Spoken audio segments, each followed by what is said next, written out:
What's going on right now for this Indiana Pacers team? Their defense somehow taking a step back. Does the rotation need a small shakeup? Plus, injured players. Who have the Pacers missed the most? We'll dive into all of it with Alex Golden today on the Locked On Pacers podcast.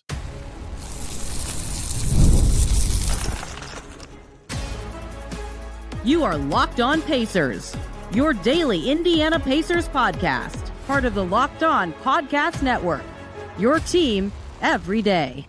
Hello, one and all. Happy Tuesday, and welcome into another edition of the Locked On Pacers podcast, where we, of course, talk about the Indiana Pacers. As always, my name's Tony East. I cover the team for Forbes, and today, much to discuss with Alex Golden of Setting the Pace, kind enough to grace us for a long time today to break down the topics du jour for the Pacers right now.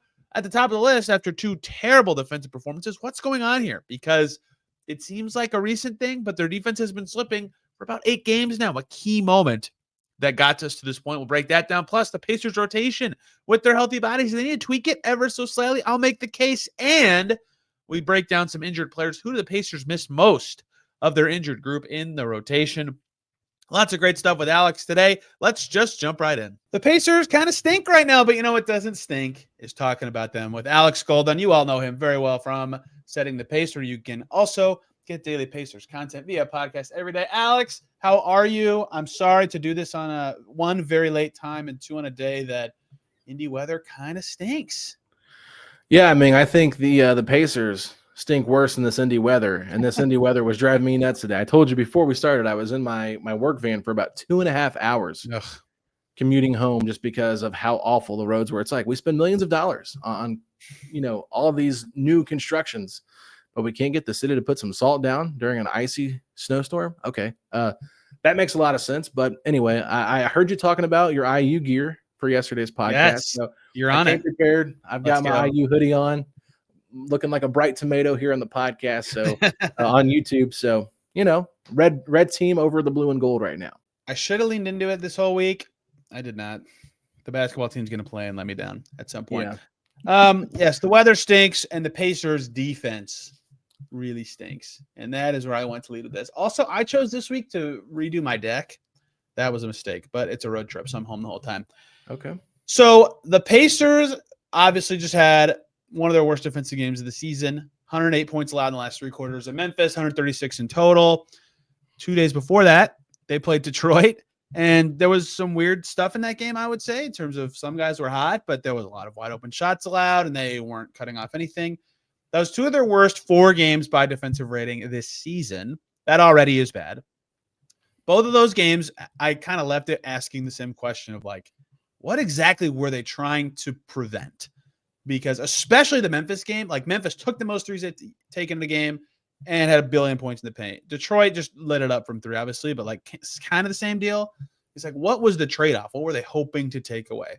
And so it's very like if you just generically look at what the Pacers have done, like that's only 2 games, but their last 8 games, which is obviously a pretty arbitrary number, but still, their last 8 games, their defensive rating is 118.2, which is 27th in the league, only ahead of the Wizards, who are 0-8 in their last 8 games, the Pelicans, who are 0-8 in their last 8 games, and the Bulls, who play the Pacers very soon in a game that could end up like 130 to 125.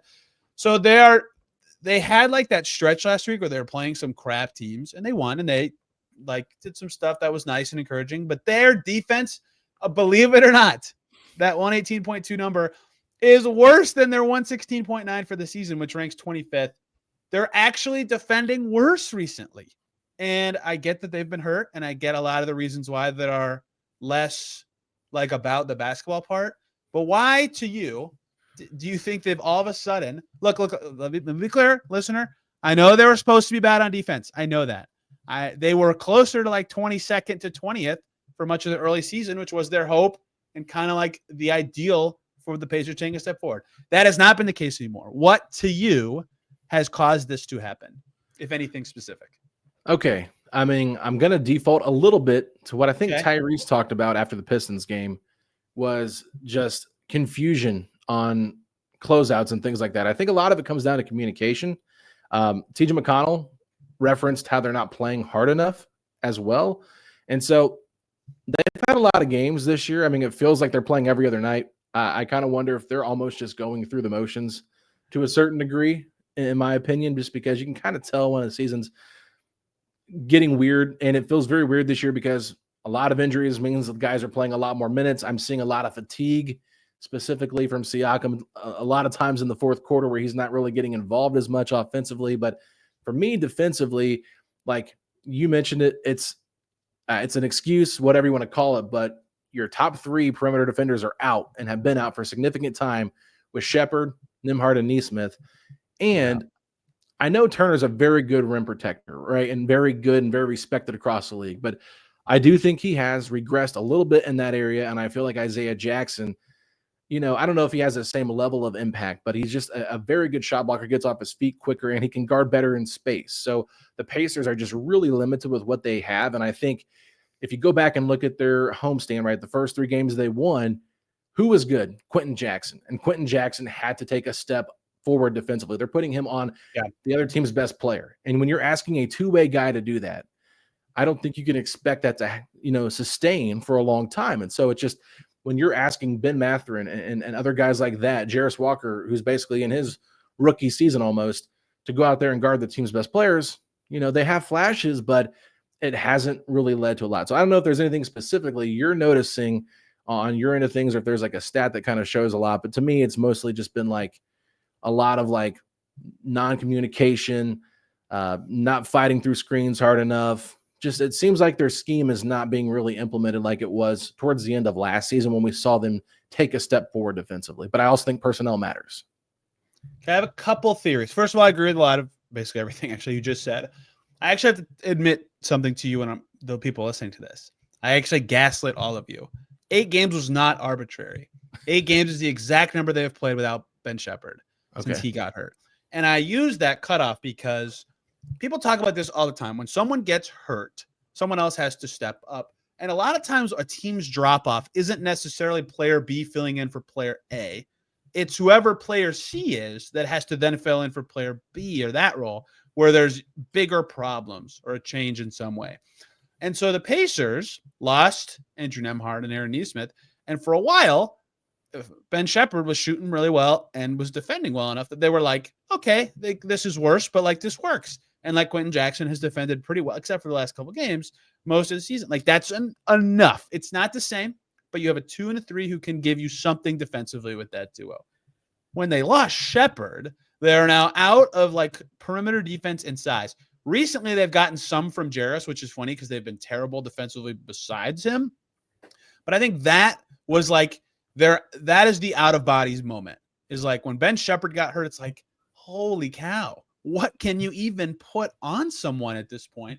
Because they do have some remaining okay to good defenders. McConnell on the ball is good, but he's 6 feet tall, right? There's a limit to the number of guys he can guard. And Haliburton's been better in the lanes this season, but, obviously he's always working to be better defensively for a reason. And Jarris Walker and Ben Mathurin are much better on ball than off ball. In fact, most of their team is.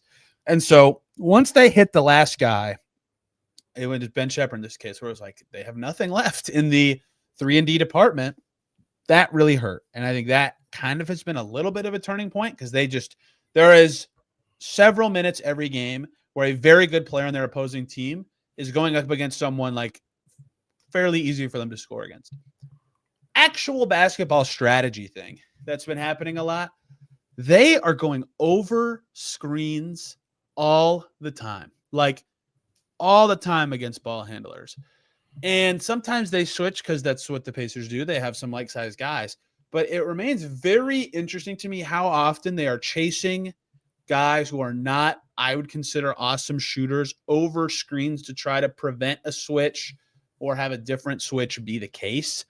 That is a big part of why I think Elfrid Payton went crazy against them, because he's not a great shooter, but he could just take the space when the guy chased him over, and then he either hit the lob or hit the cross-court pass with a 3 or made a floater and looked like the best player in the league for a game. Like they chased John Morant over, and like John Morant's really good. You like probably should try to have somebody pressure him. Like I get why, but sometimes I feel like they're doing that too much. And I get that switching is scary when they have a lot of not good defenders, like Obi Toppin's getting targeted all the time when he's out there. Tyrese is sometimes. I see that. I get it. Part of the reason they're not a good defensive team is they have lots of defenders like that. But at the same time, if you're just walking into like giving up rim pressure from these stars, you're also in turn a lot when you're a bad, like you mentioned, communicating, rotating team, then giving up a different open shot if that player does get cut off. So I would try, if I'm the Pacers, to not be so aggressive chasing guys over, even though I get the disruption factor, especially if you're going to hedge or have Turner be involved in that or whoever the person defending the screener is. But that to me is tactically the thing that they do the most often that makes me go, why are they deciding to do that, especially against this player? No, that's a good point. I think it also kind of goes back to like KYP, know your personnel. And yes, sometimes it's just like, okay, you know that these guys aren't great help defenders, so why are we doing this, right? And you're making it easier for the offense, for the opponent to get going. And I know we talked about it at the Detroit game, like how many open looks do they have from three? I mean, it was just all of them. I mean, there was nobody in sight. And so it's kind of like, that's why I was like, the breakdowns are there somewhere, right? And it's just like, I have been so baffled by how bad this team has been. And you know, I felt like it's funny because me and Facci just recorded a podcast before this, kind of talking about like, you know, the quarter of the season and like who's been the team's best defender for the first 21 games. And he was like, I don't even want to give it to anybody. I feel like nobody really is deserving of it. And I was like, I mean, I feel like Siakam probably has been my the answer best. off the top of my head. Yeah. And like I was telling you during the Pelicans game, like they got to put Siakam on Peyton because something's got to change. And they did it the final 45 seconds, but it took them that long to do it. And I think sometimes, you know, they might want to utilize Siakam a little bit more. Like I thought maybe at times they could have put Siakam on Cade Cunningham just to kind of see how that matchup would have looked, to give him a little bit more size. And I know last year during the playoffs, I'm pretty sure Caitlin was hitting like home, like, why isn't Siakam guarding Tatum and Brown more? You know, those guys are really hurting the Pacers, and they were giving up such a size advantage by putting Nesmith on them. So to me, it's just like, I get what you're saying in terms of like schematically wise, but it's like, you also have to realize like these guys aren't good at that. And it's like, you're wanting to kind of play like a style that, you know, wants to be fast paced, but you don't have the guys to do that either with who's currently out. So I feel like right now the Pacers don't have an identity of what they want to do on either side of the basketball. And that's what's causing so many like question marks. Like, what are they doing? And I think their structure is right, but their personnel to do what they want to do is not working. So Synergy says they're defending spot ups 63rd percentile ranking, which means about as much as the top third teams in the league. They've been awful against spot ups. 13th percentile defending those. Ooh. 70th percentile in time facing pick and rolls. They've actually defended them average, but they're seeing a lot of them because teams realize they can run pick and rolls and get good shots or get a good spot up out of it eventually if they just keep the ball moving, right? Those are by far the two most compared to the league play types, except for the thing that they've been destroyed by these last two games, cutting. They see cutting in the 83rd percentile most, so probably more than like only 4 teams see more cuts than them. So they've got to, like the obvious thing is just like lock in as a team, be better, be together. But I think that if you're going to get pick and rolled to death because teams want you to switch for isolation purposes or because they know you might chase over and then get a good shot out of it, tactical change is required.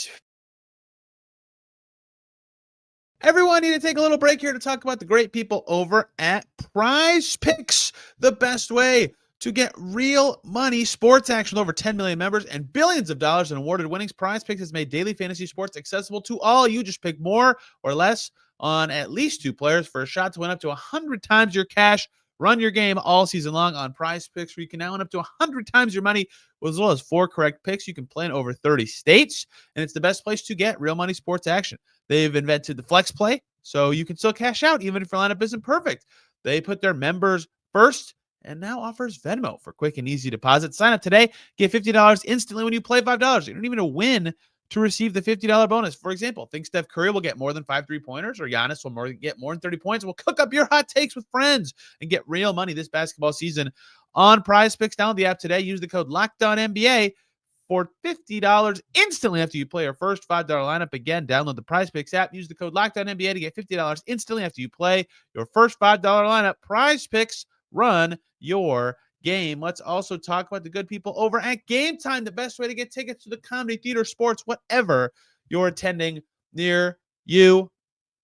I used Game Time to get tickets to watch the New York Liberty play the Dallas Wings, and it was awesome because they have so many awesome features that take the guesswork out of buying tickets, like their Game Time Picks feature that makes it even easier to see everything because they filter out all the fluff to show you only the incredible deals on great seats wherever you're attending. You don't have to waste your time searching through thousands of tickets. If you do want to search through thousands of tickets, there are curated deals, there's super deals, there's seat views before you buy, the all-in pricing and their lowest price guarantee among the many features that will make it worth your time to get the best deal possible. So take the guesswork out of buying tickets with Game Time Picks. Download the Game Time app, create an account, and use the code LOCKDOWNNBA for $20 off your first purchase. Again, terms apply. Create an account and redeem the code LOCKEDONNBA for $20 off. Download Game Time today. What time is it?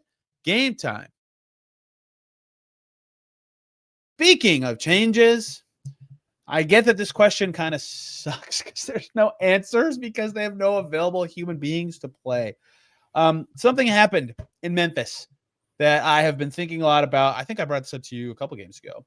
Is the start of the third quarter. Andrew Nembhard's night's done. They said, all right, Quentin Jackson, you've been playing with the starters. Here you go. Get out there. Go defend. And a minute later, he was on the bench, and TJ McConnell was in there. And I have advocated to some, never on this podcast, but privately, I said maybe TJ McConnell should start. And I don't think that should be the case now that Nembhard is back. But him and Haliburton together is something they like. They like the 2-point guard look. And him and Siakam together has been like probably their best pairing all season. Like when those two are out there, the Pacers are at their best. Now I don't know about that necessarily, but I do wonder. The Pacers like to make their first sub Obi Toppin for Siakam and TJ McConnell for whoever the 2 guard is. If there is some value in shaking things up in a way that lets McConnell come in without Toppin and play more with Siakam, or just a general way of getting McConnell and Siakam more together, especially if they're going to keep doing this first half thing with Nembhard, then I'd just put McConnell with the opening 5. What say you? And do you have any other rotational change thoughts about this team? Well, I would say, can Myles Turner play 48 minutes at the center? Would that help? Yeah. Okay, so yes, it would help them for one game. It would not help them for the rest of them. Right. It's a little bit tongue-in-cheek there, obviously, because they don't have any other center option that I feel comfortable with outside of Myles. Now, it's funny you said that because I would actually like to see McConnell with Nembhard and Haliburton together. Get all your ball handlers out there. I know they're small at that point, but I would like to see some kind of version of that at times, maybe with Siakam and Turner. So maybe like you mentioned, McConnell be the first sub in. Maybe he comes in for Mathurin, and you kind of figure out a way because Mathurin's been playing a lot of minutes, and I think he has to. Yeah, they don't have an option. And if you look at the wings behind him, like you said, Jarris had not been playing very well until the prior 2 games. And Quentin Jackson, like you got a lot out of a 2-way guy, but like I think you got kind of what you expected. Like I think that's kind of his peak this season is what we saw during that little stretch there when he was starting before Nembhard came back. So I think that I would like to just maybe see as many ball handlers out there as they can because I think that helps push their pace. My only concern is it feels like this year TJ McConnell can't go as long in terms of like spurts out on the floor. It feels like he gets tired quicker.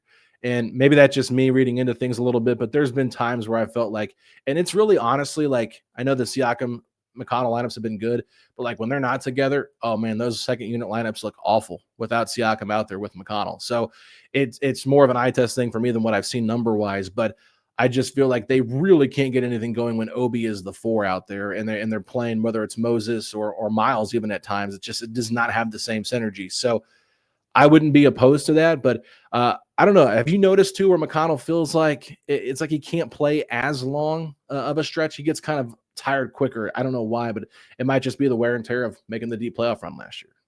That's possible. It's so funny because I mean it was like, oh, what's his minutes per game? And it's actually up 0.8 from last year, but intuitively I like it's choppier, right? It's not like long stretches. Yeah, I agree with that. You know, he's the guy who comes out the most, and then I get 3 tweets from fans who are like, why'd they just take TJ out? I'm like, well, I'm up here and they're down there, so I don't know. But yeah, that does make sense to me as a potential reason why this wouldn't work the way I'm envisioning necessarily. And like even in his biggest minute games, it's not like he closed like once or twice the whole season. I know he just did earlier this week. You want some numbers? Do you like numbers? I like numbers more than everybody else. All right. I do. I will say this. I thought in the Bucks game he should have closed over Jarris. He was awesome that night. He was so good. They made the comeback. They cut it to 6 with him in the game. Then he just doesn't play again. I was like, oh, come on. Like that. He has just the loud, like no one scores shots he does. So if you're the opponent, you're like, dang, and it just hits you over and over again. Okay. Pacers with Siakam and McConnell on together plus 5.06 net rating. Very good. Very good. They should probably try to get to that a little more. Siakam on, McConnell off, minus 1.3 net rating. McConnell on, Siakam off, minus 13. Both off, minus 15.6. Maybe they should try to get that 5 group out there more.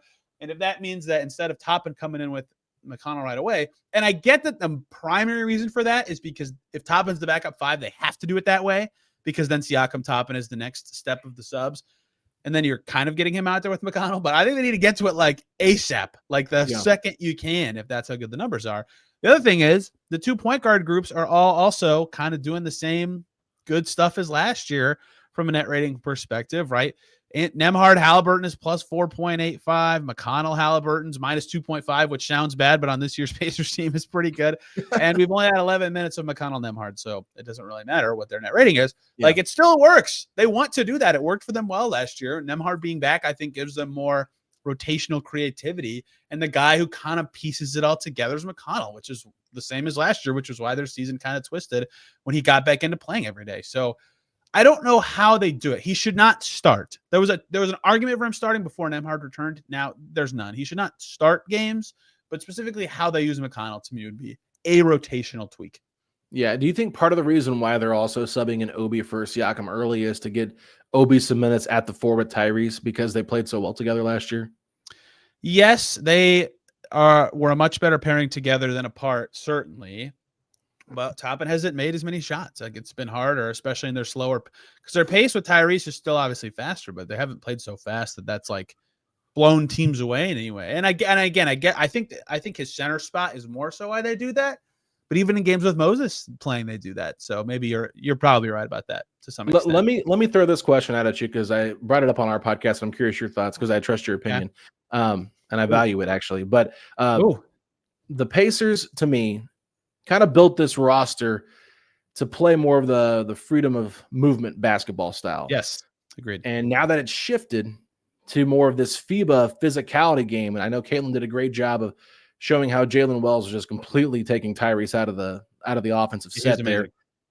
Really good game from him. But like, do you think the Pacers, are so built to kind of be the freedom of movement where they don't have the right players to play more of a physical style of game that the league is kind of shifting to? Because my whole point was, look at the teams that are really performing well. Orlando and Houston, those are kind of your surprise teams. They're more defensive-minded teams that play physical, and they have a lot of different positional abilities there with their wings, and then they've been healthy too, but outside of Paulo, obviously. But I just think that, to me, is kind of where I think the Pacers aren't physical enough with the roster they've constructed, and I don't know if that plays a factor in why they've struggled aside from injuries. Definitely feels like they have less oomph, for lack of a real term to describe it.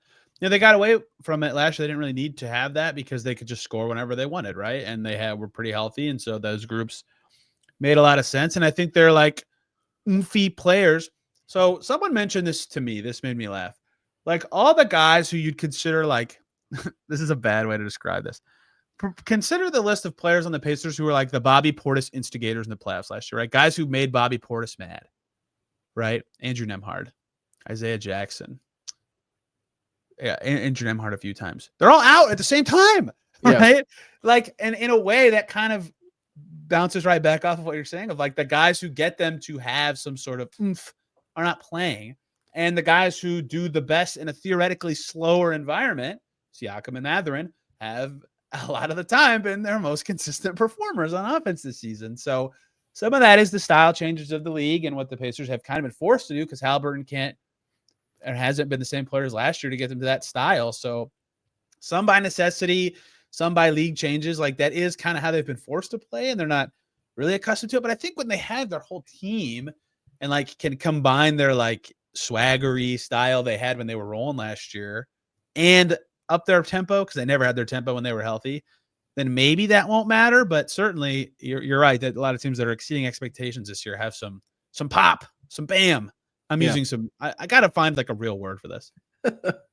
I mean, I always say pizzazz, and I feel dumb saying that. Pizzazz. So. Yeah, that's a good one. Bam sounds better than pizzazz. So I need like those comic book little shape, like pow, things, That'd be perfect for this. Yeah, they just need some more physicality, in my opinion. I think sometimes they get over physical in the games they play, and I think that does play a factor with their defense because I think Tyrese has actually improved this year defensively. I agree. We've talked about it a little bit with him after the game and stuff like that, but for the most part, like you said, it's not linear growth. Like he was not good at all in the Memphis game, so. No.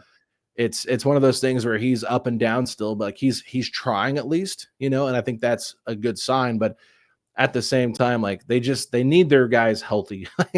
I hate to say it, it's like a broken record. It's so hard to justify, but it's like, I mean, if this team had Nembhard, Nesmith, and Shepherd all healthy for the last 10 plus games, I mean, I think they're above 500. I really do. I don't think they're as bad as their record says if they're fully healthy. But then again, they've really struggled to be consistent this year as well.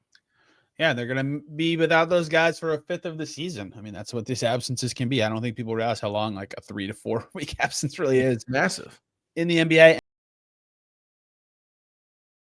One more break here, guys, so I can talk to you about BetterHelp. This show is sponsored by BetterHelp. How do you stay cozy during these winter months? For some, wrapping up in a blanket with a mug of hot chocolate or watching a movie with family is the best way to spend the month of December, while therapy can be a great way to bring yourself some comfort that never goes away, even as the seasons change. For example, therapy can help you with learning positive coping skills. It can help you learn to set boundaries. It can even empower you to be the best version of yourself. It is not just for people who have experienced major trauma. If you've been thinking about starting therapy, give BetterHelp a try. It's entirely online, designed to be convenient, flexible, and suited to your schedule. So just fill out a brief questionnaire to get matched with a licensed therapist and switch at any time for no additional charge. Find comfort this December with BetterHelp. Visit BetterHelp.com/LockedOnNBA today to get 10% off your first month. That's BetterHelp, HELP.com/LockedOnNBA. And you got me to my final thing I want to talk about today. I was going to do this last Friday. I said, I'll do on-off numbers and waste a bunch of my time typing into Excel. Today, I'm not going to do any of that. I thought that I got asked this question by Tyler Smith at the last Pacers game, but I didn't. Tyler talked to me about it because Alex asked him and me the same question. So this is actually a topic from the guest. Bravo, Alex. Thank you for this.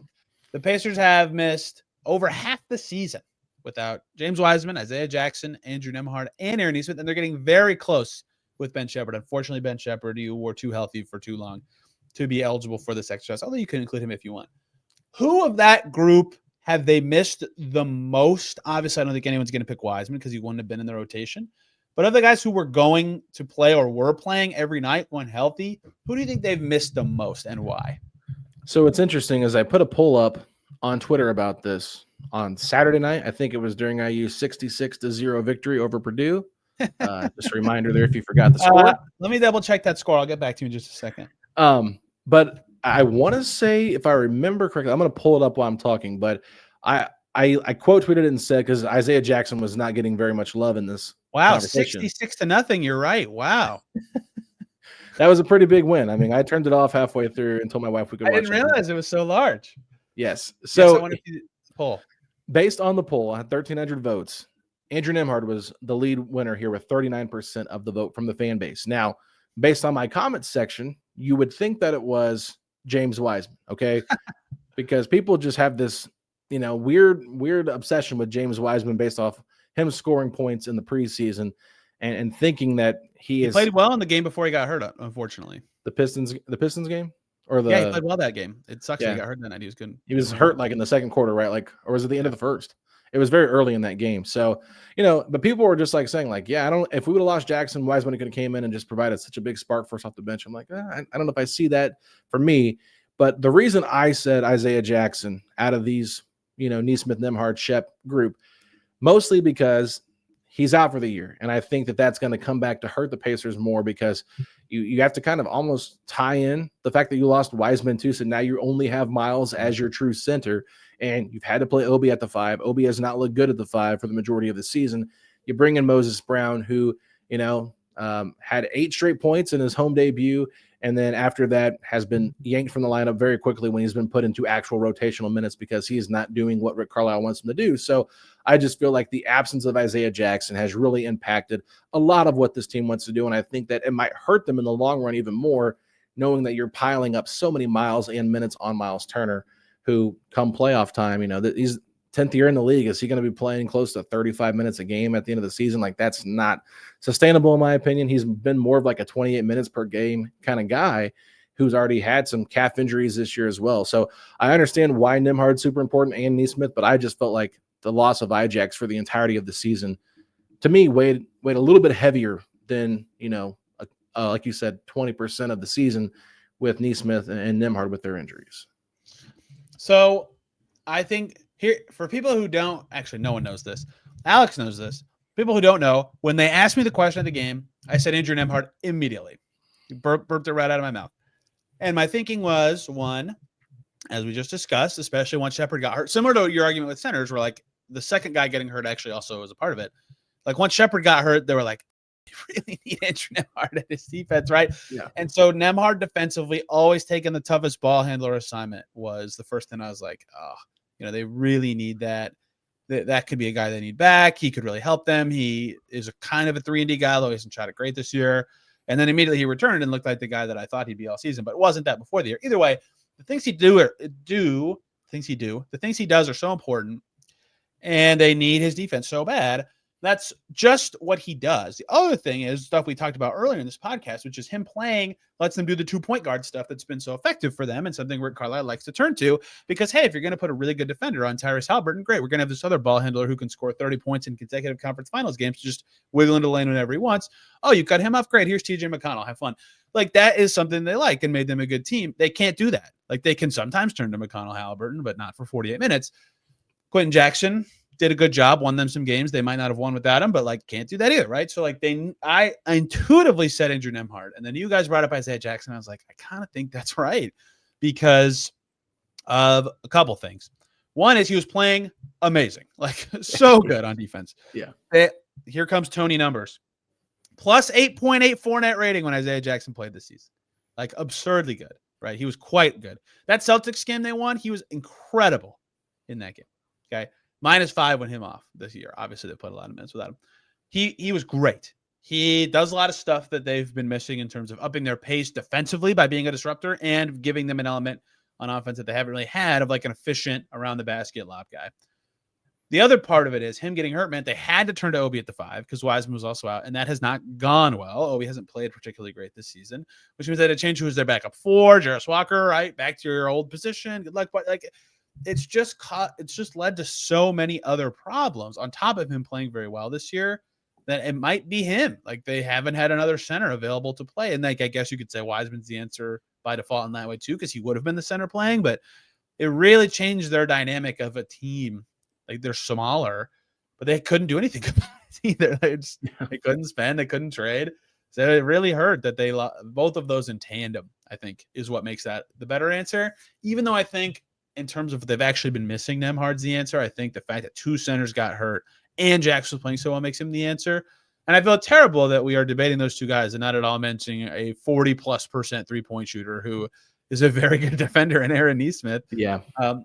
He also a huge loss. He just happened to not be shooting well when he got hurt. So he hasn't been thought of as the answer, but like they all do important things for the team. It's 3 of the best 5 Pacers defenders. Certainly some of the best in their rotation, all getting like they're all big losses. Yeah, they're all massive. And I think that's kind of what makes this season so difficult to kind of like, to me, it's like you have to be critical because they haven't played well. But at the same time, like there is that caveat where they are, without some key rotational players. Now, your stars have been healthy, which exactly. That's why it's very, very much critical for me. The stars have played every game. Yeah, and that's what I was going to say because it's like, it's crazy how much these role players matter to the success of this team. And it doesn't take away from their depth. It doesn't take away from how good the stars can be when they're at their peak, but like the stars can't be the stars without these guys doing the dirty work for them. So it's just like the margin for error is so slim right now. And honestly, they can't play the same style they want to play. So I think it was really interesting. Rick Carlisle said this last week. If you guys ever catch Rick Carlisle on the Tuesday morning radio show, the Wake Up Call with Kevin Bowe and Andy Sweeney, I always enjoy hearing his conversation there. Tony's usually asleep during that time, and I'm at work at that point. So, Tony's up till 3 o'clock recording podcast. I made Tony come on early tonight at 10 o'clock. Okay, so anyway, I'm just saying. Wow. These are all facts, to be clear. But like he's a little bit more open, like he's not as like guarded because he's not worried about like what story is going to be written, things like that. So he's just talking to these guys on the radio, and so that he kind of is a little bit freer. And what he said is Tyrese Haliburton's a great player, and he's an all-star level player, but he's also a system player, and he can't play the system right now because of all the different changes that have happened with our injuries. And so I do think that's an honest statement. And it's probably something you don't want to hear if you're a fan saying like my all-star player is a system player, but like, I'm not trying to take it as that, but I think that he's making a really valid point of like the reason he's been so up and down this year is because they've asked him to change a lot of things that he didn't do last year because of the amount of injuries. And I do think that Andrew Nembhard is a very, very, very close second for me in this conversation. It's not like slam dunk Isaiah Jackson's the answer, because we saw it against Memphis. Like when Nembhard's out there, like he was amazing. He was so Obi good. Toppin looks different. So he's a very, very good player. I get accused of being a Nembhard guy, which, hey, if that's what I'm getting accused for, I'm fine with that. I mean, I think he's a really good player. So it's tough, but these three key players are just like probably three of your top 4 or 5 defenders on the team. And so when you don't have them, it just drastically changes everything. Yeah, I get a lot of comments that are like, "Oh, they're really missing Andrew Nembhard 7 points per game, you dummy." I'm like, yeah, they are. They could really use that, actually. Yeah. You see how close their games are this year. Box score watchers. Yeah. Let me point to the specific game that makes it very easy to be critical of them despite their injuries. They lost in New Orleans. The Pacers did. The Pelicans have been bad this year. That specific night, they had Zion, they had Ingram, they still had injuries. They were missing Murray. Murray's very good. They're missing like good players, similar to the Pacers this year, but they had their 2 stars and they were awesome. Ingram was awesome. Zion had his best game of the season, and the Pacers couldn't keep up. They lost by double digits, right? That's what even if you're missing not your non-stars, if they're as good as possible, you should still be able to like look like yourself and win sometimes. And the Pacers have had not enough of that. Yeah. That's why I think everybody has rightly been so critical of them. And even more so recently, they have lost 4 of 7, and their 3 wins were super uninspiring. And so this is where they are. They're 9-12, and they hope to get healthy and find their identity and have podcasts talked about them like this one, where we don't say a lot of nice things because they're not playing well and they're banged up. They got to figure some stuff out, and they can't really do anything about it until December 15th besides play better. And their next 4 games are as big as it gets, even probably the next 6 games, because they did bad in the NBA Cup. And if we want to hear about how they do in all those games, Alex Golden, where can those people go? And don't say Locked On Pacers. Yeah, I mean, Setting the Pace is the podcast that we do over there on the Blue Wire Podcast Network. It's a lot of fun, and they kind of let us have the liberty of doing like what we want to do in terms of how many episodes and the length of the episode. So there's not a lot of restriction there, but you know, we try to do a post-game recap every single game that there is, if we can, and try to keep you guys updated daily. So yeah, check us out there. I'm on Twitter, Alex Golden NBA, Blue Sky. I was giving Derek Kramer a hard time about this for my Pacers because I've been hearing people call it skeeting over there on Blue Sky, and he said he refuses to call it skeeting. So I just kept saying I'm skeeting over on Blue Sky, but at Alex Golden NBA as well over there. So if you guys want to follow me and follow my Twitter handle, that's great. Blue Sky handle, that's great. But podcast is where I want you guys to tune into after you listen to this one as well, because this is your first listen every day. Yes, get the plug in there for you. The brand. But I didn't even do it today. We're the go-to Pacers podcast, so you know it's first listen, go-to. There you go. That's right. I need a second listen. I haven't watched games tonight because I was hanging out with friends, but I saw the Lakers got their butt kicked. So Locked On Lakers could be your second listen. There you go. I did my branding. Tomorrow on both of these podcasts, you can hear about Pacers Raptors, a chance for the Pacers to get right against a team that kicked their butt not very long ago, and maybe get back on track after 2 defensive games in a row. Pretty important one. First of a back-to-back. First of 4 games that you would all classify as winnable, including me. That has not meant anything for the Pacers until last week. So we'll see how they do, and we'll talk about it right here and over on Setting the Pace. Thank you all for listening today. See you very soon.